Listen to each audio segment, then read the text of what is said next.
Vivemos em uma época especial. Especial porque podemos ter acesso a estudos, livros, vídeos de médicos, cientistas, especialistas, entre outras áreas, que até tempos atrás só era possível através da formação acadêmica. Basta entrar na Amazon.com e ver a quantidade de livros publicados e, na maioria dos casos, os livros estão escritos de uma forma compreensível para a população em geral. No vídeo de hoje, vou mostrar o que a ciência tem a dizer sobre abstinência sexual, NoFap ou entre outras nomenclaturas relacionadas ao termo. Alguns estudos vêm mostrando que os níveis de testosterona nos homens vêm diminuindo há décadas. Um estudo de 2007 no Jornal Clínico de Endocrinologia e Metabolismo revelou uma queda substancial nos níveis de testosterona dos homens nos Estados Unidos desde a década de 1980, com níveis médios diminuindo em cerca de 1% ao ano. Isso significa, por exemplo, que um homem de 60 anos em 2004 tinha níveis de testosterona 17% inferiores aos de um homem de 60 anos em 1987.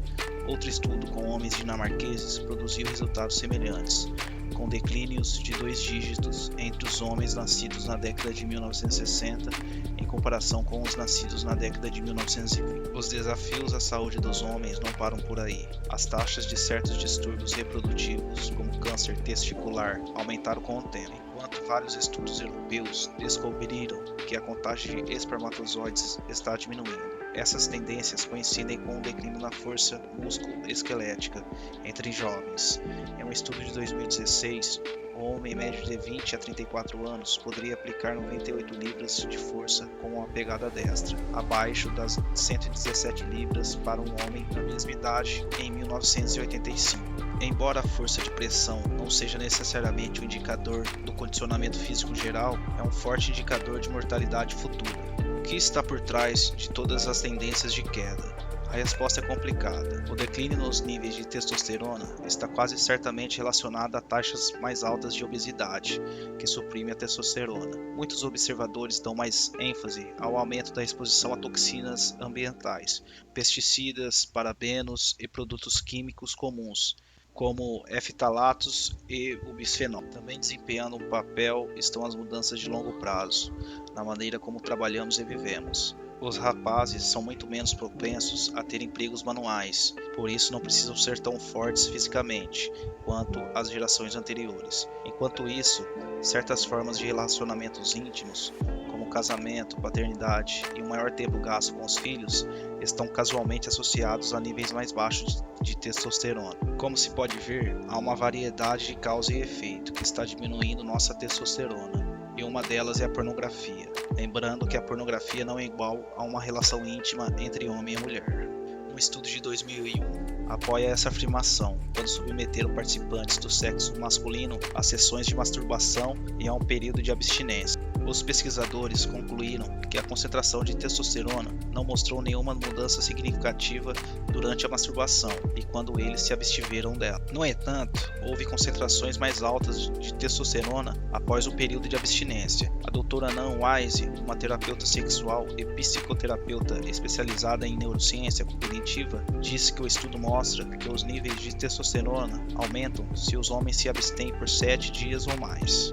Esse estudo é usado bastante para afirmar que após uma semana os níveis de testosterona aumentam, mas depois tendem a normalizar. Mas o importante não é só o aumento da testosterona no sangue, mas também dos receptores andrógenos que ajudam o corpo a usar a testosterona. A pornografia é como qualquer outro vício, que atrofia os receptores hormonais, e a dose para o estímulo tem que ser aumentada para ter o prazer. Aqui já é um argumento contundente de que a pornografia é maléfica para a testosterona. Sem receptores andrógenos, a testosterona perde sua eficácia. Em um estudo feito com ratos, descobriu que o número de receptores andrógenos que ajudam o corpo a usar a testosterona era menor 24 horas após a ejaculação ou a saciedade sexual. Mas lembre-se, a pornografia não é a mesma coisa que uma relação íntima. Em um estudo feito em 1992, avaliou os efeitos da atividade sexual nos níveis de testosterona em homens e mulheres. Os pesquisadores mediram os níveis de testosterona antes e depois da relação sexual e também nos dias que não havia sexo. Em homens e mulheres, os níveis de testosterona eram mais elevados após a relação sexual. Os níveis eram mais baixos antes do sexo e nos dias sem relação sexual. Esses resultados sugerem que a atividade sexual influencia a testosterona, ao invés da testosterona influenciar a atividade sexual.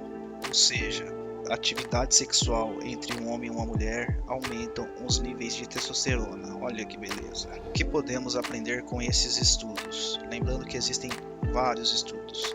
Na minha visão, o equilíbrio é fundamental. Se a pessoa está em um relacionamento sério, seria saudável ficar um mês sem transar? Claro que não.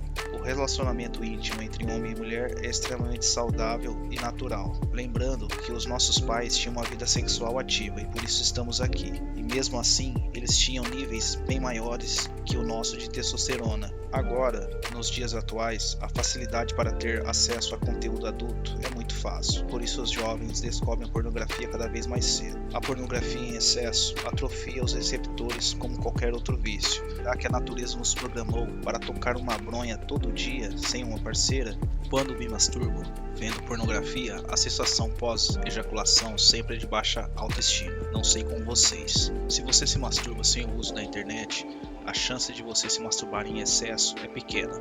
O ideal seria só ejacular com uma parceira. Mas se você não tem uma parceira ou parceiro, o ideal seria você observar como teu corpo reage a uma semana ou 2 semanas sem masturbação.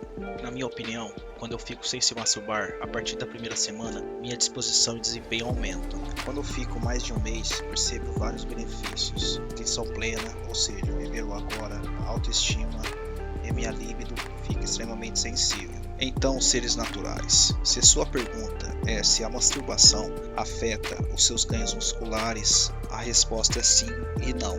Se você faz amor gostoso com uma parceira na qual você teve todo o trabalho de conquista, sedução e o mais importante, saiu da sua zona de conforto, a resposta é não. Você não vai ter problemas com o ganho de massa. Mas, se você se masturba com a pornografia por ter medo de chegar em uma garota e tem dificuldades de sair da sua zona de conforto, a resposta é sim. Seus níveis de receptores andrógenos serão menores, então seu ganho muscular será menor. É isso. Se você gostou do conteúdo, se inscreva para quebrarmos essa corrente moderna, conformista, que tem medo de sair da sua zona de conforto e acha que crescer natural é algo surreal.